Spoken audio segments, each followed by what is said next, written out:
Negativity can't hurt you if you do this. Hello and welcome to Zen Buddhism Wisdom. Today, we are diving into a profound and life-changing topic: how to remain untouched by negativity. Imagine this: you wake up to a peaceful morning. The world feels still, your mind is clear, and for a brief moment, everything is in perfect harmony. You take a deep breath, sip your tea, and embrace the quiet beauty of the present. But then, out of nowhere, an angry email appears in your inbox, a coworker throws a sarcastic remark your way, or an argument erupts from something trivial. Suddenly, your peace is shattered. Your heart races, frustration rises, and before you even realize it, you've been pulled into an emotional storm. But what if that didn't have to happen? What if, no matter how intense the negativity around you, it had no power over you? What if you could remain completely unshaken, like a mountain standing tall against the wind? Buddhism teaches us that true peace is not about avoiding negativity, it's about transforming it. The way we respond to difficult moments can either drain us or make us stronger. And today, we will explore how to master your mind, rise above negativity, and cultivate unshakable inner peace. Are you ready to begin this journey? Let's get started. Negativity is a reflection of suffering. Negativity is not an isolated force. It is a symptom, a signal of deeper turmoil within the person who expresses it. At its core, negativity is suffering in disguise. A person who lashes out with anger, bitterness, or cruelty is not truly directing these emotions at you. They are revealing the battles they are fighting within themselves. In Buddhism, suffering is seen as the root of all harmful actions, and it arises from three primary sources: attachment, ignorance, and craving. When someone acts negatively, they are often trapped in one of these cycles, unable to free themselves from the weight of their own struggles. Think of the person who constantly criticizes others. Are they truly concerned with the flaws they point out? Or are they projecting their own insecurities? What about the one who spreads rumors, belittles, or constantly complains? Are they at peace within themselves, or are they burdened by frustration, envy, or dissatisfaction? The truth is, negativity is rarely about the target. It is almost always about the person expressing it.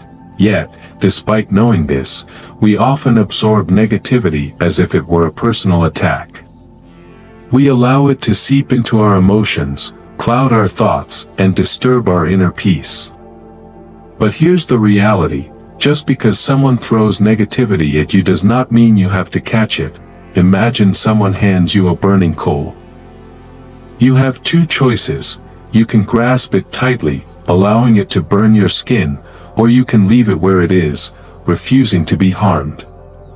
Negativity functions the same way. If you accept it, it will scorch your peace, consume your mind, and weigh down your heart. But if you recognize it for what it is, someone else's suffering manifesting outwardly, you can choose to let it pass through you like the wind through an open window.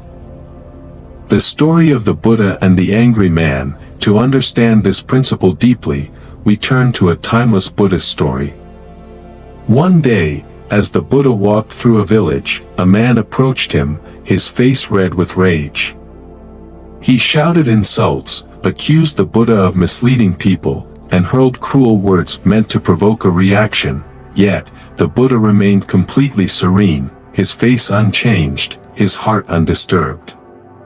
When the man had exhausted his anger, the Buddha simply asked, "If someone offers you a gift, but you refuse to accept it, to whom does the gift belong?"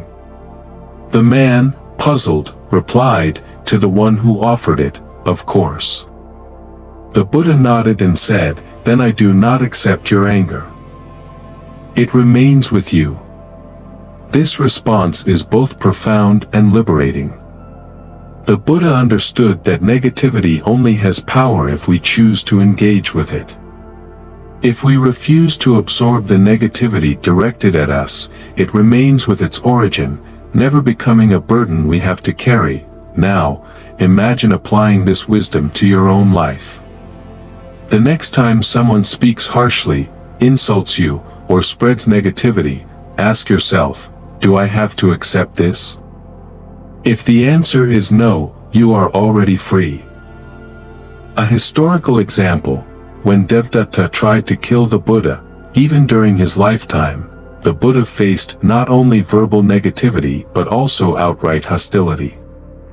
One of the most well-known examples comes from Devadatta, the Buddha's own cousin and disciple. Devadatta was once a devoted monk, but over time, jealousy and ambition consumed him.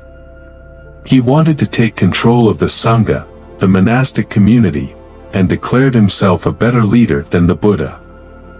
When his attempts to gain power failed, his resentment grew into hatred. Determined to harm the Buddha, Devadatta devised several plots.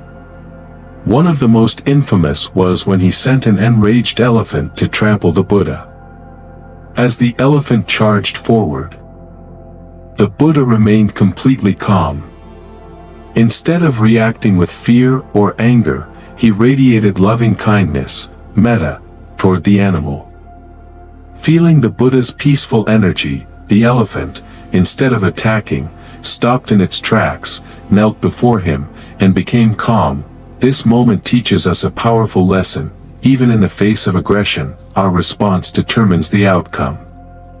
Reacting with fear or hatred only fuels negativity, but responding with wisdom and compassion can transform even the most dangerous situations. Devadatta continued his attempts to harm the Buddha, but in the end, his own negativity consumed him. He eventually died alone and filled with regret. His story serves as a reminder that negativity, when left unchecked, destroys the one who carries it. Breaking the habit of holding on to negativity. Despite knowing that negativity is a reflection of suffering, many of us still struggle to let it go. We replay arguments in our minds, dwell on unkind words, and allow past grievances to haunt us long after they have passed. Why do we do this? Because the mind clings. It clings to pain, to injustice, to the need for validation. But Buddhism teaches that clinging is suffering. The more we hold on to negativity, the more we suffer, not because of what happened, but because of our unwillingness to release it. Consider this Zen parable. Two monks were traveling together when they came across a river where a woman was struggling to cross. The older monk, without hesitation, lifted her and carried her to the other side.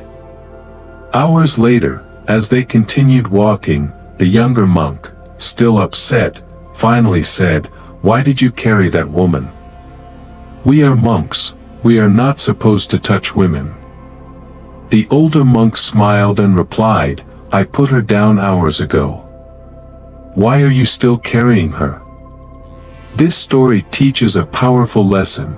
We carry far more than we need to: an insult from days ago, a rude remark from a stranger, a betrayal from years past. These things exist only in our minds. By holding on to them, we imprison ourselves in suffering. But the moment we decide to let go, we reclaim our freedom. How to release negativity and cultivate inner peace. If negativity is suffering expressing itself, and if holding on to it only deepens our pain, the next step is learning how to release it. Here are 3 powerful Buddhist practices to help you free yourself from negativity and remain at peace. Non-attachment. See negativity for what it is. The first step to freedom is awareness.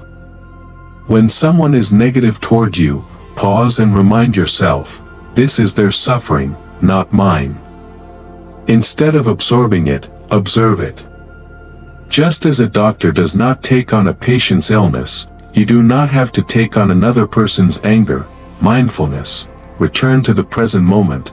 Negativity thrives in the mind. Replaying past hurts and fueling imagined conflicts. But the present moment is always free from suffering. Take a deep breath, feel your surroundings, and return to what is real, this moment, not the past. Loving kindness, transform negativity with compassion.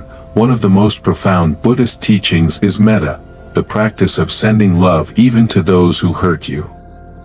The next time someone is negative, close your eyes, take a breath, and silently say, "May you be happy.